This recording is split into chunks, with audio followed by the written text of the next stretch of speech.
we hold might be the message from the sideline. Free kick has been conceded meanwhile. Palace 2, Peterborough 2. And Jedinak! Palace may well have won it and sent Peterborough down. Crystal Palace will go into the playoffs, of that there is no doubt. But Darren Ferguson's Peterborough United are going into League One.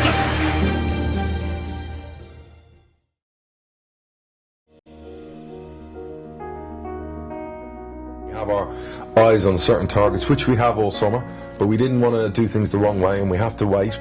But we're very now happy that the squad is much improved to last year. You know, with Jack Payne coming in, with Brick coming in, you know, only losing Gailey, we feel we've done some good business, and we feel really, really ready for Saturday against Swindon.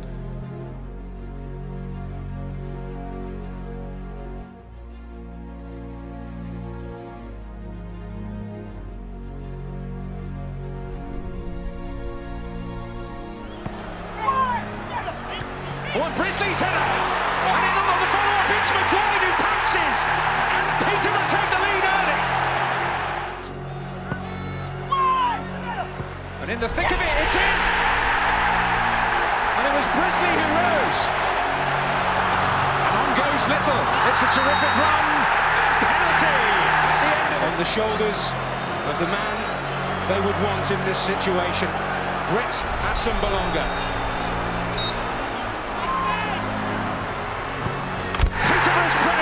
Produces on the Wembley stage, and the trophy is surely heading back to London Road. Peterborough United lift the Johnston's Paint Trophy.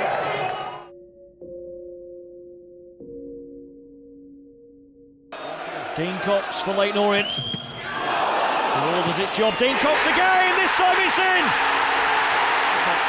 Got two to pick out in the middle. This could seal it. It's a real chance, and it's there. It's Dagnall.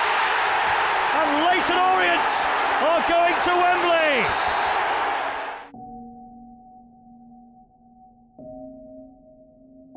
Did you feel that pressure from the fans last year? Did you feel the external influences on you when things weren't going well last year? Yeah, to an extent. You've always got that thing in your mind that you don't want to disappoint people. You know, that's a big thing. Massive. And we've all, you can't keep going back to it. We've had decent success at the football club. The last 2 years we haven't, obviously. Mm-hmm. And coming out of the championship, the main thing was obviously get back in. And you've got 10 months to get back into the championship. That's where we think we belong.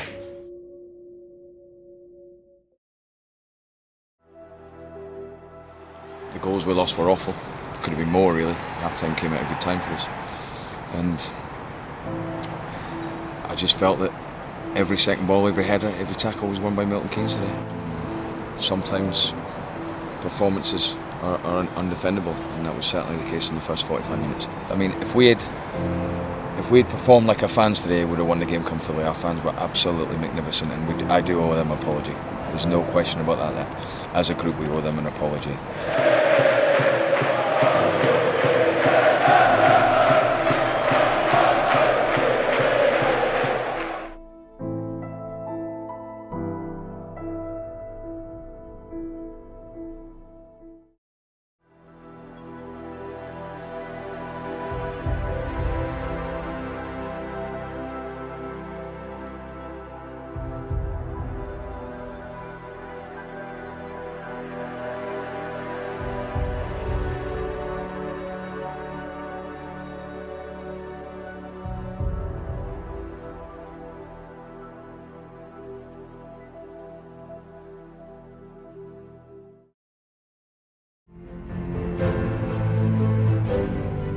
It's just fantastic to be part of all of this, and as we've said, we've been here a couple of times covert and just enjoyed the matches, and this is going to be really exciting to get in and just sort of feel like, yeah, we're part of this now. It's really exciting.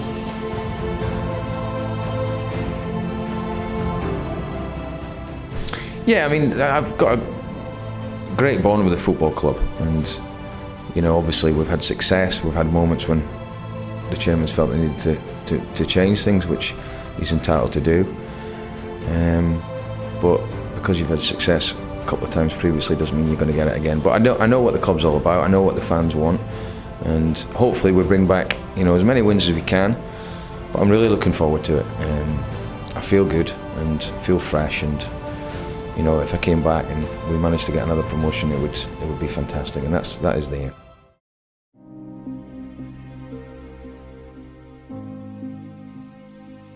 We finished the season really strong, so there's a lot of optimism, I feel, and that's good. But 72 points is normally the average, but unfortunately this year it's not. We've done our business early. The chairman and I sat down, and the owners, and Barry and Bob, obviously when we were in America, but before that we'd obviously done a little bit of work, went through in great detail what was required. I presented to them what I felt the squad needed. We all agreed on that, and thankfully they've backed us massively, and some very exciting signings, hopefully some more to come, and get the squad we need.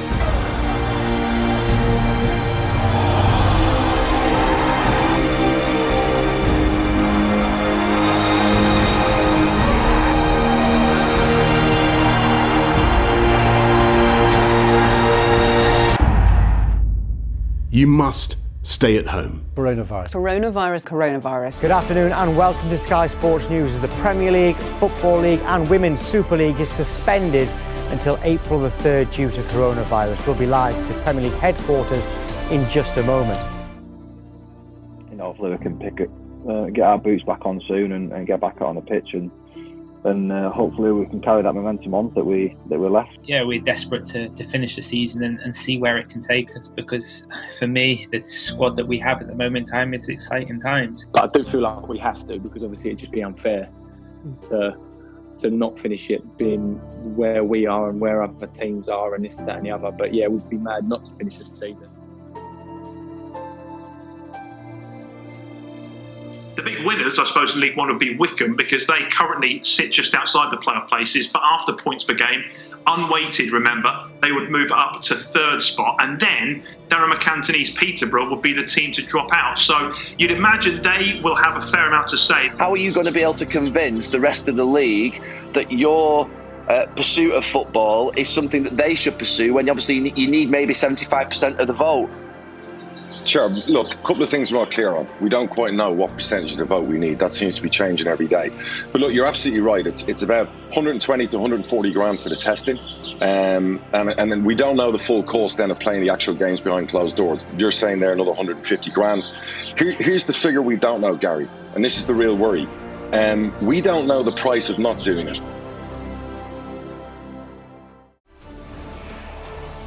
So the breaking news from the EFL this afternoon. Earlier we heard League 2 clubs had voted to formally end the season. We now know that League 1 clubs have joined them as well. Their season is now over.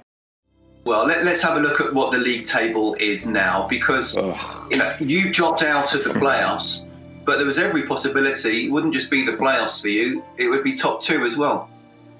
Yeah, all day long. I bet my life we would have finished in the top 2. We felt we had a great chance of not just playoffs but top 2. You know, we had 9 games to go. We had 5 at home against teams in the bottom half of the league. We hadn't dropped 1 point against anyone at home from a team in the bottom half of the league. But the big question now from me as a manager is, what next? What happens now?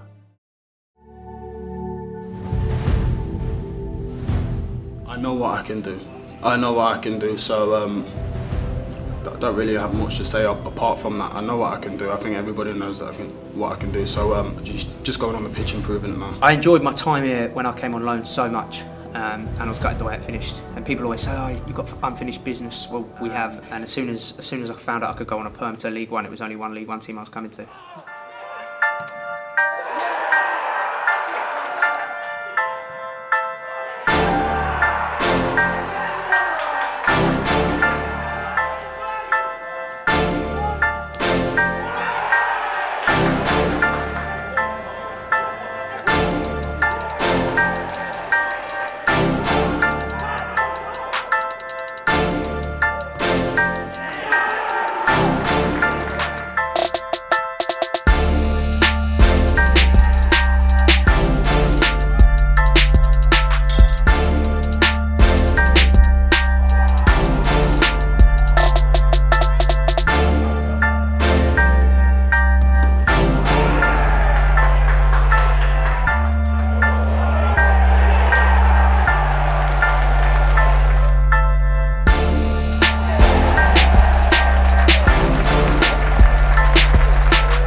So welcome to a very nervy London road for what could be an infuriating 90 minutes.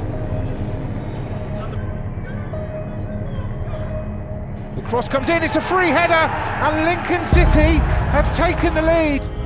Rogers goes down in the area, the ref's given a penalty. Saved once already in his Posh career. George Grant's taking it. He's gone the right way, Bursic, but the ball's gone past him. He decides to cut it back to George. Playing with great confidence here. Scully's going to get a bit of space to get the shot in, and it is an absolute perler. It's now Hamilton. He has Butler on the left. Posh coming forward here. The ball comes in, and Dembele gets the shot, and it's in.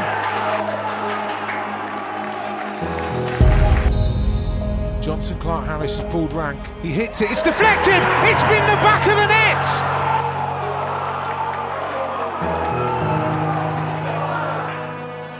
Bursic hits it long into the last minute. Too long maybe. It might fall though for Schmodix in the area. Lincoln then with a challenge penalty! It's a penalty to Peterborough United!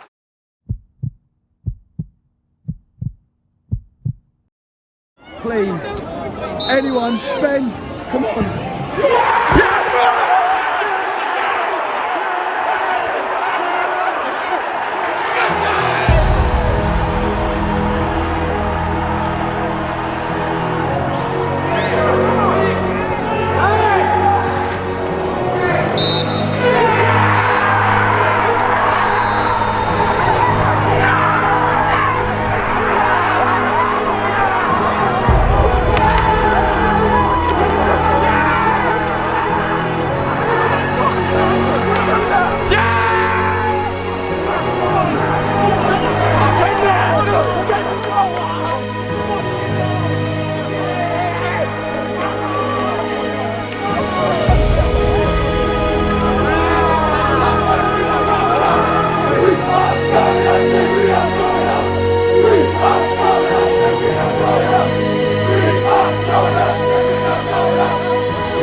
We are going up, say we are going up.